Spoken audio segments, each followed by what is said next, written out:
കേരളത്തിലെ ആശാ വർക്കർമാരുടെ കാര്യത്തിൽ അബദ്ധം പറ്റി ഞങ്ങൾ 21 പ്രകടന പത്രികയിൽ പറഞ്ഞത് തെറ്റായിപ്പോയി. കേരളത്തിലെ ആശാ വർക്കർമാർക്കും സമാന്തരമായിട്ട് അല്ലെങ്കിൽ സമാനമായി തൊഴിൽ ചെയ്യുന്നവർക്കും നിലവിൽ കൊടുക്കുന്ന വേതനം തന്നെ ധാരാളമാണ്. ഇനി കൂട്ടിക്കൊടുക്കാൻ ഞങ്ങൾ തയ്യാറല്ല. ഇത് പറഞ്ഞാൽ പോരെ? കേരളത്തിന്റെ 2021 LDF പ്രകടന പത്രികയിൽ എന്തോ ആശമാരുടെ വേതനം 21,000 ആക്കുമെന്ന് പറഞ്ഞു എന്നാണ് പറയുന്നത്. അവർ വായിക്കാത്തോണ്ടായിരിക്കാം. കഴിഞ്ഞ ദിവസം സ്മൃതി പരുത്തിക്കാടും അരുൺകുമാറും വേണു ഇരുന്നുകൊണ്ട് നിങ്ങളുടെ മീറ്റ് ദ എഡിറ്റേഴ്സ് അതിനകത്ത് അരുൺകുമാർ പറഞ്ഞ ആ വീഡിയോ ക്ലിപ്പ് എന്താണ് LDF പ്രകടന പത്രികയിൽ പറഞ്ഞിട്ടുള്ളത്? ഒന്ന് കോൺഗ്രസിന്റെയും BJPയുടെയും പ്രതിനിധിക്കൊന്ന് സ്മൃതി അയച്ചു കൊടുക്ക്. അവരത് കണ്ടിട്ടുണ്ടാവില്ല. യഥാർത്ഥത്തിൽ ഈ സമരം ചെയ്യേണ്ടിയിരുന്നത് അവരെ തൊഴിലാളികളാക്കി മാറ്റുക എന്ന ആവശ്യം കൂടി ഉന്നയിച്ചുകൊണ്ടാണ്. ഇപ്പൊ അടിസ്ഥാന ശമ്പളം നേരത്തെ ഉണ്ണി ബാലകൃഷ്ണൻ പറഞ്ഞല്ലോ, LDF പ്രകടന പത്രികയിൽ ഇങ്ങനെയല്ല പറയുന്നത് കേട്ടോ. മിനിമം വേജസ് ആക്കണം എന്നാണ് പറയുന്നത്. മിനിമം വേജസ് ആക്ടിന്റെ പരിധിയിൽ ആര് വരില്ല?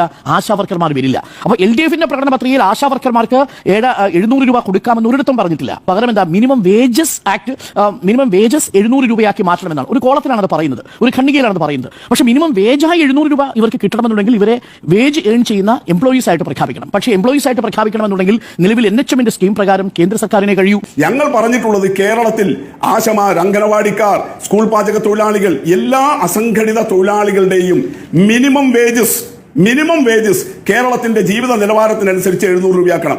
ഇന്ത്യയിൽ ഒരിടത്തുമില്ല കേട്ടോ. ദേശീയ തലത്തിൽ പോലും ഇപ്പോഴും 300 രൂപയിൽ താഴെയാണ് മിനിമം വേജസ്. കേരളത്തിൽ ഇപ്പോൾ തന്നെ അത് 600 എത്തിയിട്ടുണ്ട്. 700 രൂപയാക്കണം. ഇതാണ് പറഞ്ഞിട്ടുള്ളത്. ആ മിനിമം വേജസ് കിട്ടണമെങ്കിൽ, അങ്ങനെ 700 രൂപയായിട്ട് പ്രഖ്യാപിച്ചു കഴിഞ്ഞാൽ കിട്ടണമെങ്കിൽ അവർ എംപ്ലോയി അല്ലെങ്കിൽ വർക്കർ ആകണം. ഇപ്പൊ അവർ ആക്ടിവിസ്റ്റ് മാത്രമാണ്. 21,000 രൂപ വേതനവും തൊഴിലാളിക്ക് ലഭിക്കുന്ന മറ്റ് ആനുകൂല്യങ്ങളും എല്ലാം ലഭിക്കണമെങ്കിൽ അവരാകണം. ഇത് 2012-13 ഇന്ത്യൻ ലേബർ കോൺഗ്രസിൽ അവതരിപ്പിച്ചവരാണ് CITU എന്നുള്ള കാര്യം കൂടി ഞാൻ പറയുകയാണ്. ഇനി ആ ലക്ഷ്യത്തിലേക്ക് തന്നെയാണ് ഇടതുപക്ഷ ഗവൺമെന്റ് പോകുന്നത്.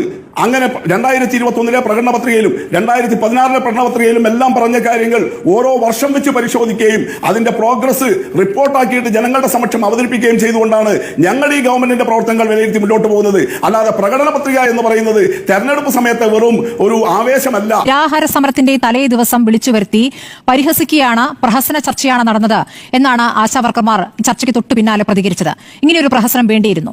ചർച്ച നടത്തിയോ എന്ന് ചോദിച്ചാൽ ചർച്ച നടത്തി. എന്നിട്ട് ആ ചർച്ച നടത്തിയിട്ട് പറഞ്ഞ എന്താണ്? സമരം നിർത്തി പോകൂ എന്ന്.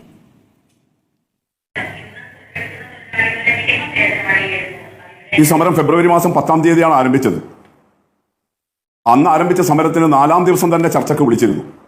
38 ദിവസം കാത്തു നിന്നിട്ടില്ല. നിരാഹാര സമരം പ്രഖ്യാപിക്കാൻ കാത്തു നിന്നിട്ടില്ല. അതൊക്കെ സമരത്തിന്റെ ഇപ്പോൾ 3-ാമത്തെയോ മറ്റോ ഘട്ടമായിട്ടാണ് അങ്ങനെ നിരാഹാര സമരത്തിലേക്കൊക്കെ അവർ പോകുന്നത്. ഈ സമരത്തിന്റെ ആദ്യഘട്ടം അവരെങ്ങനെയാണോ പ്രഖ്യാപിച്ചിരുന്നത് ആ ഘട്ടത്തിൽ തന്നെ ഇവരെ ചർച്ചയ്ക്ക് വിളിച്ചതായിരുന്നു. സമരം ആരംഭിച്ച് 4-ാമത്തെ ദിവസം ഫെബ്രുവരി 14-ാം തീയതി നാഷണൽ ഹെൽത്ത് മിഷന്റെ ഉദ്യോഗസ്ഥർ സമരക്കാരുമായിട്ട് ചർച്ച ചെയ്തു. അവരുടെ ആവശ്യപ്രകാരം തൊട്ടടുത്ത ദിവസം ഫെബ്രുവരി 15-ന് ബഹുമാനപ്പെട്ട ആരോഗ്യവകുപ്പ് മന്ത്രിയും സമരക്കാരുമായിട്ട് ചർച്ച ചെയ്തു. അതുകൊണ്ട് സമരം ത്തോട് എന്തെങ്കിലും ഒരു പ്രഹസനം കാണിക്കാൻ വേണ്ടിയിട്ടാണെങ്കിൽ ഈ ഫെബ്രുവരി 14-നും 15-നും തുടർച്ചയായ ദിവസങ്ങളിൽ ചർച്ച നടത്തേണ്ട കാര്യമുണ്ടായിരുന്നില്ലല്ലോ. അന്ന് ഇങ്ങനെ ഒരു മാധ്യമങ്ങൾ പോലും ഇവരുടെ സമരത്തിന് ആ ദിവസങ്ങളിൽ ഫെബ്രുവരി 10-ന് ആരംഭിച്ച സമരത്തിന് ഫെബ്രുവരി 14-നും 15-നും ഇന്ന് കാണുന്നത് പോലെ ഒരു മീഡിയ കവറേജും ഉണ്ടായിരുന്നില്ല. പക്ഷെ എന്നിട്ട് പോലും ആദ്യത്തെ ദിവസങ്ങളിൽ തന്നെ സമരക്കാരെ ചർച്ചയ്ക്ക് വിളിക്കുകയും 2 ദിവസങ്ങളിലായിട്ട് ഉദ്യോഗസ്ഥരും മന്ത്രിയും മാറി മാറി സമരക്കാരുമായിട്ട് ചർച്ച നടത്തുകയും ചെയ്യുകയാണ്. അപ്പോൾ എന്തെങ്കിലും പ്രഹസനം കാണിക്കാനാണെങ്കിൽ അന്ന് തന്നെ അങ്ങനെ ഒരു ചർച്ച നടത്തേണ്ട കാര്യമില്ലല്ലോ. ഞാൻ ആവർത്തിക്കുന്നു, അന്ന് മീഡിയ കവറേജ് ഇത്ര പോലും സമരത്തിനുണ്ടായിരുന്നില്ല. അങ്ങനെയാണെങ്കിൽ അന്നത് അവഗണിച്ച് വിടുകയല്ലേ വേണ്ടിയിരുന്നു. അന്ന് അങ്ങനെ ഒരു ചർച്ച നടത്തേണ്ട കാര്യമില്ലല്ലോ. അതുകൊണ്ട് സമരത്തെ ഏറ്റവും ഗൗരവമായിട്ട് തന്നെയാണ് കണ്ടത്.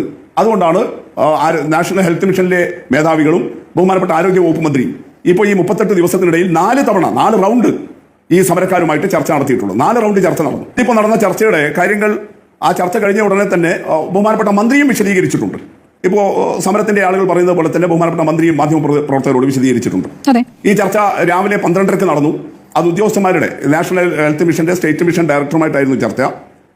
ആ ചർച്ചയിൽ ഒരു തീരുമാനമാകാത്തത് കൊണ്ടാണ് ഉടനെ തന്നെ ഉച്ചയ്ക്ക് 3 മണിക്ക് മന്ത്രിയുമായിട്ടുള്ള ചർച്ച നടത്തിയത്. മന്ത്രിയുമായിട്ടുള്ള ചർച്ചയിൽ ആദ്യം മന്ത്രി ഒരു ബ്രീഫിംഗ് നടത്തി. തുടർന്ന് സമരത്തിന്റെ ഈ സംഘടനയുടെ പ്രതിനിധികൾ ചർച്ചയിൽ പങ്കെടുത്തു. ആ ചർച്ചയിൽ ഉന്നയിച്ച കാര്യങ്ങളുമായി ബന്ധപ്പെട്ടുകൊണ്ട് സ്റ്റേറ്റ് മിഷൻ ഡയറക്ടറും അതുപോലെ ആരോഗ്യവകുപ്പിന്റെ അഡീഷണൽ ചീഫ് സെക്രട്ടറിയും നിലപാടുകൾ വിശദീകരിച്ചു. വളരെ ശരിയായ നിലയിലാണ് ചർച്ചയിൽ ബഹുമാനപ്പെട്ട ആരോഗ്യവകുപ്പ് മന്ത്രി നിലപാട് സ്വീകരിച്ചിട്ടുള്ളത്. വിവിധ ആവശ്യങ്ങളാണ് ഉന്നയിച്ചിട്ടുള്ളത്. ആ ആവശ്യങ്ങളെക്കുറിച്ചെല്ലാം ഈ 4 ഘട്ടങ്ങളിലായിട്ട് നടന്ന ചർച്ചയിൽ സംസാരിച്ചിട്ടുണ്ട്. ജോലിഭാരമാണ് ഏറ്റവും പ്രധാനമായിട്ട് പറഞ്ഞ ഒരു പ്രശ്നം. ആ ജോലിഭാരത്തിന്റെ കാര്യം ആദ്യം നടന്ന ചർച്ചയിലും ഇന്നത്തെ ചർച്ചയിലും സംസാരിച്ചു. നാഷണൽ ഹെൽത്ത് മിഷന്റെ ഗൈഡ് ലൈൻ അപ്പുറത്ത് സംസ്ഥാന സർക്കാരോ ആരോഗ്യ വകുപ്പോ സ്റ്റേറ്റ് ഹെൽത്ത് മിഷനോ എന്തെങ്കിലും വലിയ ജോലി ഭാരം ഏൽപ്പിച്ചിട്ടുണ്ടോ അത് പരിശോധിക്കാം എന്ന് തന്നെ പറഞ്ഞിട്ടുണ്ട്. അങ്ങനെ ഇപ്പോൾ അവർക്ക് പ്രത്യേകം ഇപ്പോൾ ഈ നാഷണൽ ഹെൽത്ത് മിഷന്റെ ഗൈഡ് ലൈനിന് പുറത്ത് ഇന്ന കാര്യങ്ങൾ ഈ സ്റ്റേറ്റ് ഗവൺമെന്റ് എക്സ്ക്ലൂസീവ്ലി ഇവരുടെ മേൽ ഒരു ജോലി ഭാരം പോലെ ഏൽപ്പിച്ചിട്ടുണ്ടോ എന്നുള്ളത് വന്നിട്ടില്ല. 2, ഇവരുടെ റിട്ടയർമെന്റ് പ്രശ്നം പറഞ്ഞിരുന്നു. ഇപ്പോൾ അവർക്ക് അങ്ങനെ ഒരു റിട്ടയർമെന്റ് പ്രായമേ ഇല്ല. ആരോഗ്യമുണ്ടെങ്കിൽ, പണിയെടുക്കാനുള്ള ശേഷി ഉണ്ടെങ്കിൽ അവർക്ക് അത്രയും കാലം തുടരാം. നേരത്തെ കാസർഗോഡ് ജില്ലയിലാണ് 62 വയസ്സായപ്പോൾ ഒരാൾ പിരിഞ്ഞു പോകണം എന്ന് അന്നത്തെ സർക്കുലർ വെച്ചിട്ടുള്ള ഒരു നിലപാടുണ്ടായിരുന്നത്. അന്ന് തന്നെ ഗവൺമെന്റ് ഇടപെടുകയും അവർ കാസർകോട്ടെ ആ ആശ പിരിഞ്ഞു പോകേണ്ടതില്ല എന്ന് നിലപാടെടുക്കുകയും അവരിപ്പോഴും 62 വയസ്സ് കഴിഞ്ഞിട്ടും ഈ സേവനം തുടരുകയും ചെയ്യുന്നുണ്ട്. ആ വിഷയം ഇന്നും ചർച്ച ചെയ്തിട്ടുണ്ട്. ഇൻസെന്റീവിന്റെ കാര്യം ചർച്ച ചെയ്തിട്ടുണ്ട്. ഓണറേറിയത്തിന്റെ കാര്യം ചർച്ച ചെയ്തിട്ടുണ്ട്. ഇങ്ങനെയെല്ലാം ശരിയായ ഉള്ളടക്കത്തോടു കൂടി തന്നെയാണ് എന്താണോ ഇവർ ഉന്നയിച്ചിട്ടുള്ള ആവശ്യങ്ങൾ അതെല്ലാം ഗൗരവമായ പ്രാധാന്യത്തോടു കൂടി തന്നെയാണ് ചർച്ച. അടിയന്തരമായ ആരോഗ്യമന്ത്രി എന്താ ചെയ്യേണ്ടത്? ഇവരെ വിളിച്ച് ഇവരുടെ ഡിമാൻഡ് അംഗീകരിക്കാൻ തയ്യാറാണോ? അതിന് ആദ്യം വേണ്ടത് സമരം നടത്തുന്ന 400 പേരോ 4 പേരോ എന്നുള്ളതല്ല. ഇവിടെ BJPയുടെ പ്രതിനിധി വലിയ സാരോപദേശമാണ് നൽകിയിരിക്കുന്നത്. നമ്മുടെ രാജ്യത്ത് കർഷകരുടെ സമരം നടന്നു. സർക്കാരിനൊന്നും കിട്ടണ്ട, അവൻ ഉൽപ്പാദിപ്പിക്കുന്ന ഉൽപ്പന്നങ്ങൾക്ക് ഒരു ന്യായ വില കിട്ടണം. അതിനൊരു മിനിമം സപ്പോർട്ട് പ്രൈസ്, അതിന്റെ പോളിസി പ്രഖ്യാപിക്കേ വേണ്ടു. അല്ലാതെ ഒരു ഉറപ്പിക സർക്കാരിന്റെ ഖജനാവൊന്നും കൊടുക്കണ്ട. ആ സമരം എത്ര കാലമാണ് നീണ്ടുപോകേണ്ടി വന്നത്? 1 വർഷത്തിലേറെ. എത്ര കർഷകർ, നമ്മളെല്ലാം അന്നമൂട്ടുന്ന എത്ര കർഷകർ മരിച്ചു വീണു ഡൽഹിയിൽ. പെരും നുണകളാണ് പറഞ്ഞത് BJPയുടെ പ്രതിനിധി. കാരണം BJP നുണയെ പറയൂ, ചരിത്രം പോലും നുണയാക്കുന്നവരാണ്. അങ്ങനെയുള്ളവരുടെയൊക്കെ സാരോപദേശം ഒരു തടസ്സവുമില്ലാതെ, അവതാരകയുടെ ഒരു തടസ്സവുമില്ലാതെ പച്ച നുണകളായി പെയ്തു വീഴുകയായിരുന്നു. അവിടെ മന്ത്രി പോയിട്ട്, മന്ത്രിയും മന്ത്രിയുടെ പുത്രനും പോയിട്ട് കേരളത്തിൽ നെല്ലിന്റെ പൈസ ആരാ സാർ കൊടുക്കുന്നത്? നെല്ലിന് ആരാ കൊടുക്കുന്നത്? സംസ്ഥാന ഗവൺമെന്റ് ആണോ? അദ്ദേഹം പറയട്ടെ. പ്രധാനമന്ത്രി ആ സമരക്കാരെ തിരിഞ്ഞു നോക്കിയില്ല. ഇതാണ് നമ്മുടെ രാജ്യത്തുണ്ടായ അനുഭവം. എന്നിട്ട് അവര് വന്നിട്ടാണ് ഇപ്പോൾ കേരളത്തിലെ ഇടതുപക്ഷത്തെ വലിയ നിലയിൽ ജനാധിപത്യവും സമരം എങ്ങനെയാണ് തീർക്കേണ്ടത് എന്ന ഉപദേശമൊക്കെ തരുന്നത്. ഇനി നെല്ലിന്റെ താങ്ങുവില ആരാണ് കൊടുക്കുന്നത്? 28 രൂപ കേരളത്തിലെ ഒരു കർഷകന് കിട്ടുന്നുണ്ട്. നിങ്ങൾ ഇപ്പോഴും 1600 കോടി രൂപ ആ നെല്ലിന്റെ താങ്ങുവില കർഷകന് ഈ ഫെബ്രുവരി മാസം വരെ സംഭരിച്ച നെല്ലിന്റെ വില കൊടുത്തു. മാർച്ച് മാസം സംഭരിച്ചതിന്റെ വിലയെ ഇനി കൊടുക്കാനുള്ളൂ കേരളത്തിൽ. പക്ഷെ നിങ്ങൾ 1600 കോടി രൂപ തരാൻ അതിലെത്ര രൂപയാണ്? എനിക്ക് സ്മൃതി കഴിഞ്ഞ ഒരാഴ്ചക്കുള്ളിൽ നമ്മൾ 3 തവണ ചർച്ചയ്ക്ക് വന്നു. അപ്പൊ ഒരു പ്രയാസകരമായ അനുഭവം. ഒരു ജനാധിപത്യ മര്യാദ വേണം. നിങ്ങൾ സംസാരിക്കുമ്പോൾ ഞാൻ ഇടപെടുന്നില്ല. അത് നിങ്ങളെല്ലാം പറയുന്നത് വളരെ വസ്തുതാപരവും ഒരു സത്യസന്ധവുമായതുകൊണ്ടല്ലോ. കാരണം നിങ്ങളുടെ സ്പ്ലോട്ടിൽ നിങ്ങൾ സംസാരിക്കുമ്പോൾ ഞാൻ ഇടപെടാതിരിക്കുക, അതാണ് മര്യാദ. നിങ്ങൾ പറഞ്ഞതിൽ തെറ്റുണ്ടെങ്കിൽ, ശരിയല്ലെങ്കിൽ ഞാൻ എനിക്ക് അനുവദിക്കുന്ന സമയത്ത് സംസാരിക്കുക. ഇവിടെ ഇപ്പൊ അദ്ദേഹം പറഞ്ഞത് കേരളത്തിന്റെ ആരോഗ്യ വകുപ്പ് മന്ത്രി കള്ളം പറയുന്നു. JP നദ്ദ എന്ന് പറയുന്ന BJPയുടെ പ്രസിഡന്റ് കേന്ദ്ര ആരോഗ്യ വകുപ്പ് മന്ത്രി പരമസത്യം പറയുന്നു. എന്താ സംഭവിച്ചതെന്ന് നമ്മുടെ മുന്നിൽ ഇല്ല. ഇതൊക്കെ കണ്ടിട്ടും, അതൊക്കെ വസ്തുതാപരമായി കണ്ടിട്ടും അതിന്റെയൊക്കെ വീഡിയോകൾ നമ്മുടെ മുന്നിൽ, കേന്ദ്രമന്ത്രി പാർലമെന്റിൽ സംസാരിക്കുന്നത്, ആരോഗ്യ വകുപ്പ് മന്ത്രി നിയമസഭയിൽ സംസാരിക്കുന്നത്, രേഖകളെല്ലാം മുന്നിൽ വന്നിട്ടും ഒരു ഉളുപ്പുമില്ലാതെ കള്ളം പറയാൻ BJPക്ക് കഴിയൂ. കാരണം അത്രമാത്രം കണ്ടാമൃഗത്തിന്റെ തൊലിക്കട്ടിയാണ്.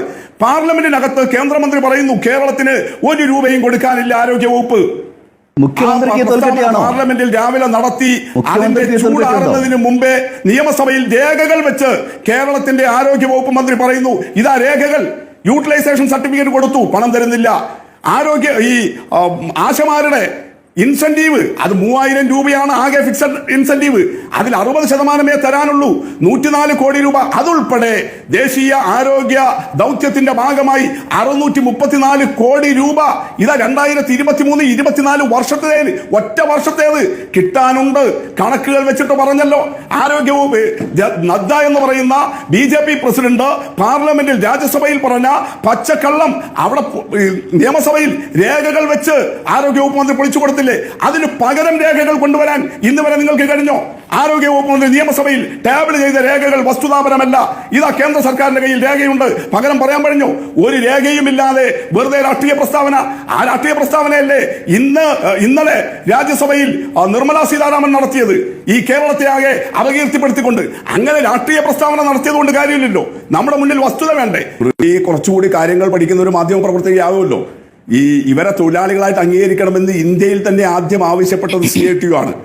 അങ്ങനെ 2012-13 UPA ഗവൺമെന്റിന്റെ കാലത്ത് അന്ന് CITU ആശമാരുടെ സംഘടന മാത്രമല്ല, CITUവിന്റെ കേന്ദ്ര കമ്മിറ്റി ഇന്ത്യൻ ലേബർ കോൺഗ്രസിൽ ഇവർ ആക്ടിവിസ്റ്റുകൾ മാത്രമാണ് ഇപ്പോഴും ബൈലോ അനുസരിച്ചിട്ട് കേന്ദ്ര സർക്കാരിന്റെ മാനദണ്ഡം അനുസരിച്ചിട്ട്. എന്നിട്ട് പോലും ഇന്ത്യൻ ലേബർ കോൺഗ്രസിൽ ആശമാരുടെ പ്രശ്നം ഉയർത്തിക്കൊണ്ടുവന്ന് 2012-13 ഇന്നത്തേതിനും ഒരു ദശകം മുമ്പേ അതവിടെ നിയമസഭയിൽ ഇവിടെ ഉമ്മൻചാണ്ടി മുഖ്യമന്ത്രിയായിരിക്കുന്ന ഘട്ടത്തിൽ നിയമസഭയിൽ ഇപ്പോൾ ഈ സമരത്തെ അധിക്ഷേപിച്ച് സംസാരിച്ചിരിക്കുന്ന എളമരം കരീം തന്നെ ഈ ഓണറേറിയം 10,000 ആക്കണമെന്ന് ആവശ്യപ്പെട്ടിട്ടില്ലേ? ആശമാരുടെ സമരം 10-11 വർഷം മുമ്പ് നടന്നതും നിങ്ങൾക്ക് ഓർമ്മയുണ്ടാവുമല്ലോ. സെക്രട്ടേറിയറ്റിന്റെ മുമ്പിൽ രാപ്പകൽ സമരം ഉണ്ടായിരുന്നു ആശമാരുടെ. എന്തിനു വേണ്ടിയിട്ടാ? അന്ന് എന്തായിരുന്നു സർക്കാർ എടുത്ത അന്നത്തെ UDF സർക്കാർ എടുത്ത നിലപാട്? നേരത്തെ വലിയ നാൾ വഴിയൊക്കെ UDF പ്രതിനിധി പറഞ്ഞല്ലോ. അവിടെ സമരം കിടന്നപ്പോൾ അന്നത്തെ ആരോഗ്യവകുപ്പ് മന്ത്രി ശിവകുമാർ എടുത്ത സമീപനം എന്താണ്? 500 ഉണ്ടായിരുന്നത് 1000 മാറ്റാൻ വേണ്ടിയിട്ട് കേരളത്തിലെ ആശമാർ CITUവിന്റെ നേതൃത്വത്തിലാണ് സമരം നടത്തിയത്. അങ്ങനെ സമരം ചെയ്തിട്ടാണ് 2015 അത് 1000 എത്തിക്കാൻ വേണ്ടി കഴിഞ്ഞത്. അങ്ങനെ 1000 ഉണ്ടായത് ഈ 6 വർഷം 7 വർഷത്തിനിടയിൽ 7000 രൂപയിൽ എത്തിച്ചു. മറ്റ് ഇൻസെന്റീവുകളും എല്ലാം കൊടുക്കുന്നു. എന്നാൽ ഇതെല്ലാം പരിശോധിച്ചുകൊണ്ടാണ് LDF പറയുന്നത് പോരാ എന്ന് തന്നെയാണ് പറഞ്ഞത്. ഇത് മതി എന്നല്ല പറഞ്ഞത്. ഇതുകൊണ്ട് തൃപ്തികരമായിട്ട് എല്ലാം ആകുമെന്നല്ല പറഞ്ഞത്. ഇത് പോരാ എന്നുള്ളത് കൊണ്ടാണ് മിനിമം വേജസ് കേരളത്തിലെ അസംഘടിത മേഖലയിൽ 700 രൂപയാക്കണം എന്നുള്ള നിലപാട് ഇടതുപക്ഷം പ്രഖ്യാപിച്ചിട്ടുള്ളത്. കേരളത്തിലെ ജീവിത നിലവാരത്തിനനുസരിച്ച് ഇവിടെ ജീവിക്കാൻ കഴിയുന്ന അവസ്ഥ ബീഹാറിൽ കൊടുക്കുന്ന നിങ്ങൾക്ക് ആശമാരുടെ കാര്യം കേന്ദ്രമാണ് ചെയ്യേണ്ടതെന്ന് പറയുന്ന നിങ്ങൾ ആവർത്തിച്ച് പറയുമ്പോൾ കേന്ദ്രത്തിൽ കാര്യങ്ങൾ പറയാൻ ഏൽപ്പിച്ചിരിക്കുന്ന KV തോമസ് കാര്യങ്ങൾ പഠിക്കാതെ പോയി കേന്ദ്ര ധനമന്ത്രിയെ കാണുന്നു. എന്നിട്ട് എന്താണ് ഇവരുടെ കണക്ക് ചോദിക്കുമ്പോൾ കണക്കറിയില്ല എന്ന് പറയുന്നു അല്ലേ? എല്ലാം കൃത്യമായിട്ട് പറഞ്ഞു എന്ന് പറഞ്ഞ കേന്ദ്ര ആരോഗ്യ വകുപ്പ് മന്ത്രിയോട് രാജ്യസഭയിൽ കഴിഞ്ഞ 3 ദിവസമായിട്ട് പറഞ്ഞുകൊണ്ടിരിക്കുകയും അദ്ദേഹം പാർലമെന്റിനെ തെറ്റിദ്ധരിപ്പിക്കുന്ന വിധത്തിൽ എല്ലാം കേരളത്തിന് കൊടുത്തു കഴിഞ്ഞു എന്ന് പറഞ്ഞതിനെതിരെ അവകാശ ലംഘനത്തിനുള്ള പ്രമേയം അവിടെ രാജ്യസഭാ ഉപാധ്യക്ഷന്റെ പരിഗണനയെടുക്കുകയും ചെയ്യുകയാണ്. ഇതാണ് ഇടതുപക്ഷം സ്വീകരിക്കുന്ന നിലപാട്. വാങ്ങിക്കാനുള്ളത് വാങ്ങിച്ചെടുക്കും. ഇനിയും വാങ്ങിച്ചെടുക്കാൻ വേണ്ടി അടുത്തയാഴ്ച കേന്ദ്ര ആരോഗ്യ വകുപ്പ് മന്ത്രിയോട് അപ്പോയിന്റ്മെന്റ് ചോദിച്ചിട്ടുണ്ട് എന്ന വിവരവും ഇന്ന് ആരോഗ്യ വകുപ്പ് മന്ത്രി വെളിപ്പെടുത്തി.